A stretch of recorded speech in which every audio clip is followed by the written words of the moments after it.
ನಮಸ್ತೆ ಸ್ನೇಹಿತರೆ. ದೇವಿ ಮಹಾತ್ಮ್ಯಂ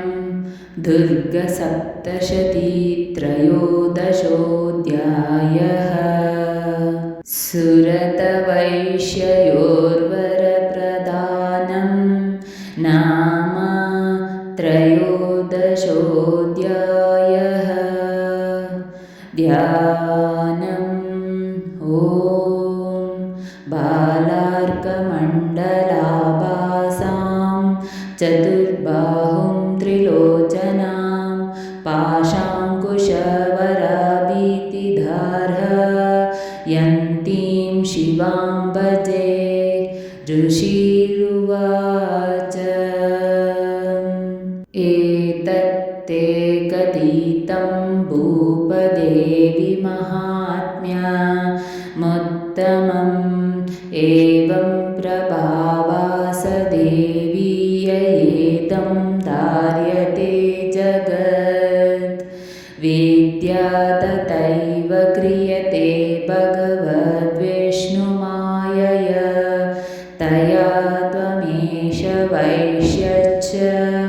ತಥೈವಾನ್ಯೇ ವಿವೇಕಿನಃ ತಯಾ ತ್ವಮೇಷ ವೈಶ್ಯಶ್ಚ ತಥೈವಾನ್ಯೇ ವಿವೇಕಿನಃ ಮೋಯಂತೆ ಮೋಹಿತಾಶ್ಚೈವ ಮೋಹಮೇಷ್ಯಂತಿ ಚಾಪರೇ ತಾಮುಪೈಹಿ ಮಹಾರಾಜ ಶರಣಂ ಪರಮೇಶ್ವರೀಂ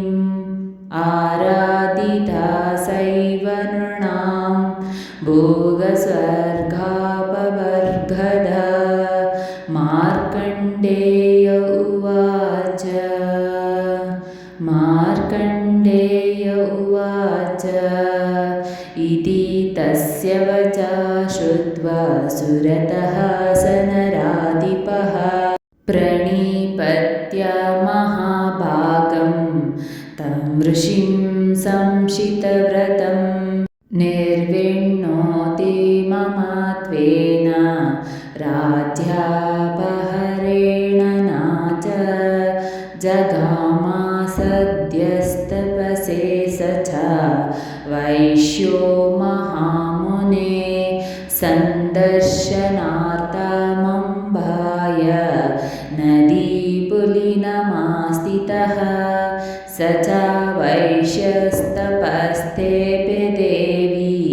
सूक्तं परं जपन् तौ तस्मिन् पुलिने देव्यः कृत्वा मूर्तिं महीमहीं अर्हाणां चक्रतुस्तस्य पुष्पाधूपाग्नितर्पणै निराहारौ यताहारौ तन्मनस्कौ समाहितौ ददतुस्तौ बलिं चैव निजगात्राश्रुभुक्षितम्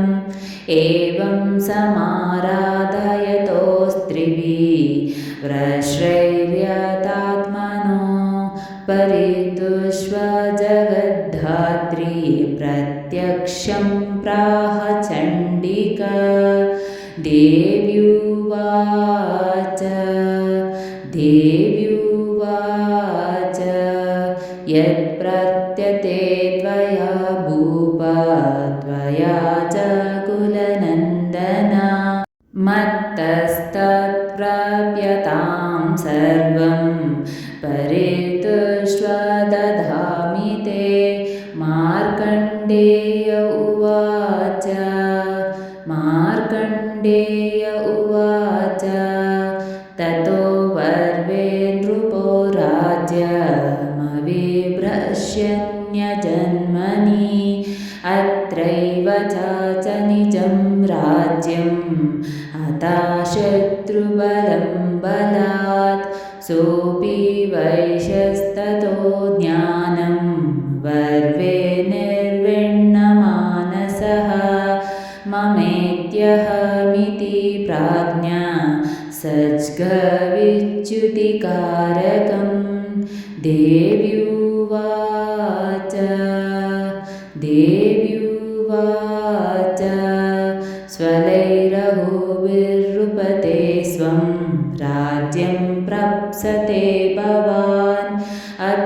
रिपून् स्फलितं तव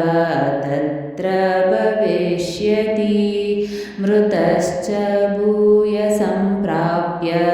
जन्मदेवाद्विवस्वतः सावर्णिको मनुर्नाम भवान्मुवि भविष्यति वैश्यवर्यत्वया यश्च वरोऽस्मतोऽभिवाञ्छितः तं प्रयच्छामि संस्थितै तव ज्ञानं भविष्यति मार्कण्डेय उवाच मार्कण्डेय उवाच इति दत्त्वा तयोर्देवी यथा किल शितं वरं बभूवान्तहितः सद्यो भक्त्याथाभ्यमभिष्टुत एवं देव्या वरं लब्ध्वा सुरतः क्षत्रियर्षभः सूर्याजन्मसमासाद्य सावर्णिभवितमनुः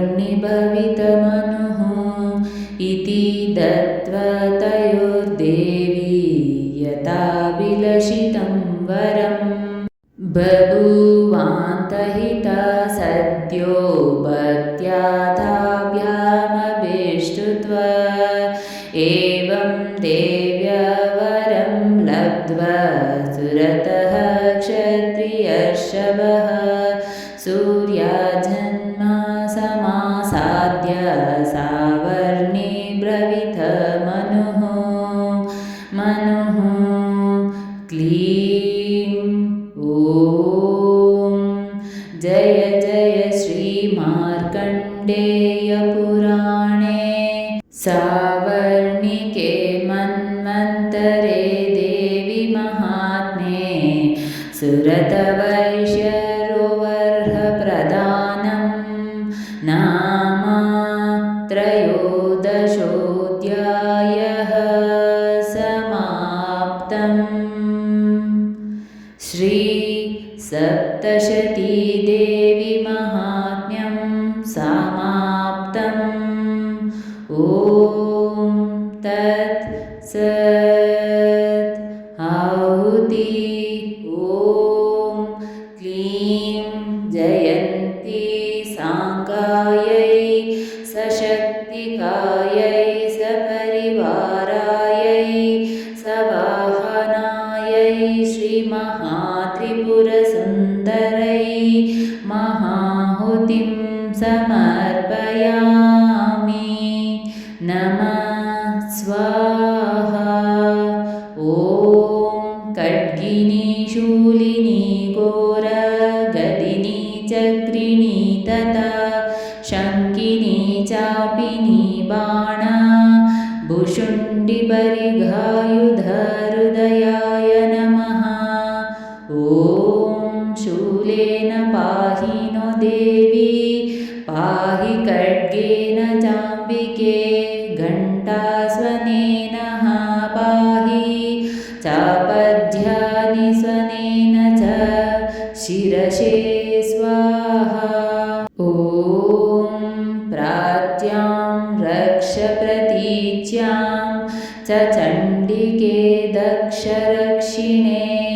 भ्रामरेणात्मशूलस्य उत्तरास्यां ततेश्वरी शिखाये वषट् ॐ सौम्यानि यानि रूपाणि त्रैलोक्ये विचरन्ति ते यानि चात्यन्तघोराणि तै रक्षास्वांस्तथा भुवं कवचाय हुम् ॐ खड्गशूलगदादीनि यानि चास्तानि तेऽम्बिके करपल्लवसङ्गीनि तैरस्मान् रक्ष सर्वतः नेत्रत्रायाय वषट् ॐ सर्वस्वरूपे सर्वेशे सर्वशक्तिसमन्विते भयेभ्यस्त्राहि नो देवी दुर्गे देवी नमोऽस्तु